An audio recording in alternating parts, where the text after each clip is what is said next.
like to hear. Okay, from the last podcast, we were going to review some items. Ita is going to show us some, I don't know what they are. CDs. CDs, like in the good old days. I grew up in the 90s, for us, CDs, that was the medium of... I'm not sure if I know any of them, but let's go. Okay, so let me first begin and say that the beauty of buying these CDs was that I bought them in a second-hand shop. I love second-hand shops. Extremely cheap, and they are good CDs, classical music and jazz. Meaning, what I'm trying to say is that I didn't need to go to a music shop to buy them, and that makes it even more pleasurable for me, because I just entered the shop not knowing what I'm going to find, and I found really good CDs. Only one of them is actually a gift that I received. I'm not going to say which one. It doesn't really matter.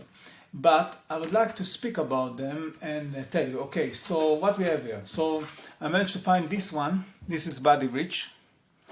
I don't know if you know Buddy Rich. Of course, you sent me a video clip of Buddy Rich. Did I? Yeah, Buddy Rich and his big band. They are doing the famous West Side Story version. You know, of course, with Leonard Bernstein. But they are playing. Buddy Rich used to love playing West Side Story. Right. Can't you remember? For me as a drummer, it would be a sin just to speak about Buddy Rich for 2 minutes, but I cannot make a 2 hours podcast about him now. But he is considered to be the greatest drummer ever, just that you know. Many people consider him to be the greatest drummer. Buddy Rich. Oh, was he the one who held them the traditional? Yeah, he was a traditionalist, yes. Yes, I remember I sent it to you. I don't know who it was actually, just to show you Buddy the traditional. The traditional gift, but what you sent the very best. You started with the very best. After that, there is very little for you to continue from. No, but there were a lot of great drummers, not just Buddy Rich. But I think when it came to big band drumming and when it came to natural talent, speed, dexterity, execution, unbelievable, superhuman ability on the set. So the stuff over here you have. The only stuff that's from Buddy Rich is Nick. Lay It Down. You mean how it could... No, because what is... if I'm looking at here, not all of this... but this is very typical to jazz music. He was a big band leader, but it's very typical of jazz music in general to take things that were to take themes, to take songs, to take tunes that were written before by someone else and just make a jazz version out of them. This is part of jazz. This is how you do it. And again, he was tremendous performer, great showmanship as well, great ability on the set. Oh my God, he would go like that and just kill the snare drum. Wow. So I was very happy to find it. Again, when it comes to big band, he is probably the greatest drummer of the world. It says Buddy Rich Big Band. Okay, fine. Big band, a drummer that leads a big band of musicians. Mm-hmm. You had others like Louis Bellson, who played with Duke Ellington. And you had Gene Krupa, who is probably the godfather of when it comes. So all of these, Eyesight to the Blind, Champagne, See Me, Feel Me, Pieces of Dream, all of those are... This is actually Townsend. It was written by Pete Townsend. I don't know, when you listen to this, is it Buddy Rich on the drums? Yeah, he plays on every single one. Yeah, yes, he plays exactly. He plays this. When it says Buddy Rich, then what? He probably wrote the tune. He wrote the tune. He wrote the tune. But again, this is less. It's not that it's not important. It is important. But in jazz music, it's mostly about how you take something and present it, give it a new life, a new twist. Yeah, exactly, a new twist, a new life, if you want. Yes. So he was a tremendous drummer. So that's Buddy Rich, yes? Yeah. And now from there, I'm not going to make it a drummer show, but if already, let's speak about... That's because you're a drummer. Yeah, but that's another incredible drummer, Max Roach. And apparently there was a rivalry between them, or at least Buddy Rich felt there should be a rivalry between them. These are 4 albums in 2 CDs. If you want to learn everything about jazz, you listen to this man. He was one of the key innovators in bebop. Jazz as a complete art form.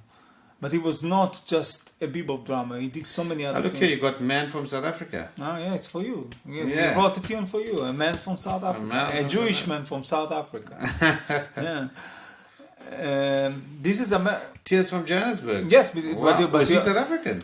no, but this is actually, just that you'll understand, this is not for South Africa. This is I know, from the apartheid. Yeah, this is Okay, it's a protest CD. This Yeah, is I what can we see. insist. By the way, it's an amazing piece of music. Just that you'll know, you should listen to it. No words, just music.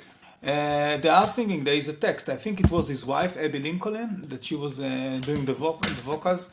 And it's amazing. Max Roach was a complete genius. He was an artist. He was a thinker, innovator, everything. Clifford Jordan, my God. Wow.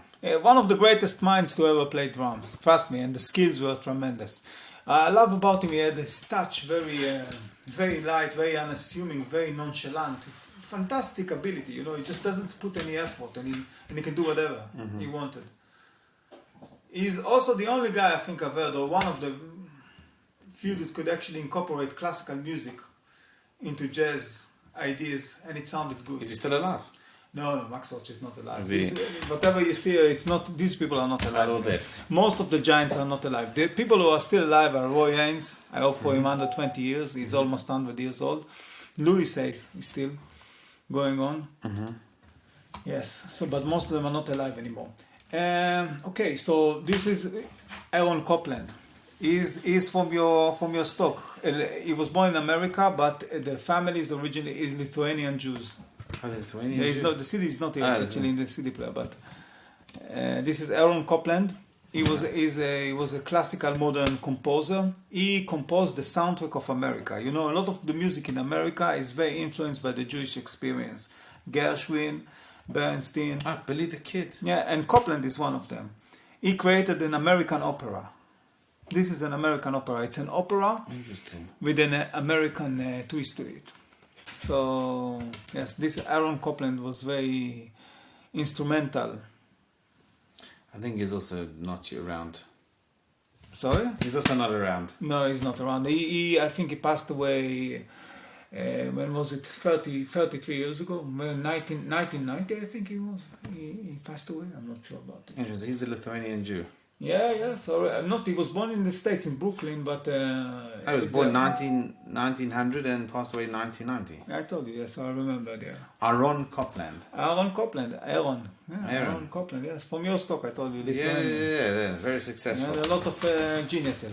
Yeah. This is a great Cuban. He's not with us anymore, unfortunately. Ruben Gonzalez. Show it, yeah. Ruben Gonzalez. For people who know him, they probably know him from Buena Vista Social Club, which was a very famous film and also became a CD.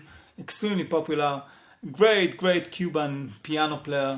Very central in the development of Cuban music, apparently. They got some of the greatest musicians. I listen to the beats there, it's mesmerizing. I feel after that, you know, I got enough beats for the rest of my life. It's just amazing. A celebration of music. Yes. Beautiful. Yes. We're almost there, yes? Yeah, that's fine. Okay, let's leave this aside. I want to speak about these two cities, sorry. And one of them is Shostakovich. The other one is a collection of pieces conducted by Herbert von Karjan. Now, the reason why I show you these two CDs is not just for the music. First, Shostakovich was incredible, great genius of classical music, Russian composer. I'm studying him. I know about his music, but there is a lot to study. It's not like that, you know. The reason why I'm showing you is that, listen to the story. Karjan, Herbert von Karjan, was a German conductor who became very successful during the Nazi era. Right. And he was a member of the Nazi party as well. So why are you listening to him? Wait a second. He's a conductor. Wait a second. I like him as a conductor. I didn't say that I like Nazis. This is the reason I say now he's going to become a real long podcast. No, but listen. It's amazing to Sounds like a Nazi sympathizer. No. Joking. No. You know, after the war, because they did some denazification, they were trying to figure out, okay, so they took all the big criminals and they put them on trials or whatever they did. I don't want to get into it now. I got a lot to say about it. But he was standing in front of a committee apparently, and they tried to figure out how active he was because he was a member of the Nazi He was standing party. in front of a what? A committee, some Oh, sort committee. of a tribunal, whatever you call it. and they wanted to figure out how Whether he was a Nazi or not. No, he was part of the But was he Nazi. an active wanting to kill all the Jews? Yeah, they figure out he was not. He was just part. He was riding on the wave of Nazism, but not necessarily active. Yeah. As a sympathizer, as he said. Yeah. So he was. It sounds Italian, his name. You're not that far. Yes. Not Italian, but let's see if you'll figure it out. Karjan, Spanish? Greek. Apparently from Greek origins. But you see, this is but look, think about it. So 1 second. So before we actually finish, keep that in mind, Karjan. And Shostakovich was the big composer that was walking around the era of Stalin. So he had a lot of issues, a lot of very difficult relationships with the regime. So both of them worked actually. He had a different relationship with the communists. Yeah. And he was a Nazi body. Yeah. He was part of Nazi body, but you understand this. Both of them represent. I found in the same store, of course, but both of them represent very dark time in history and superpowers who fought each other. The life stories of these people are incredibly interesting. That's what I'm saying. I'm trying to study the life story beside the music of Shostakovich. Shostakovich was a composer. Karjan was a conductor. Not a composer, a conductor. But of course, a conductor has a lot of influence of the outcome. Yeah. But I'm just telling you, that's a reason, beside the fact that the music of Shostakovich is brilliant. And here he's doing what? He's conducting Ravel.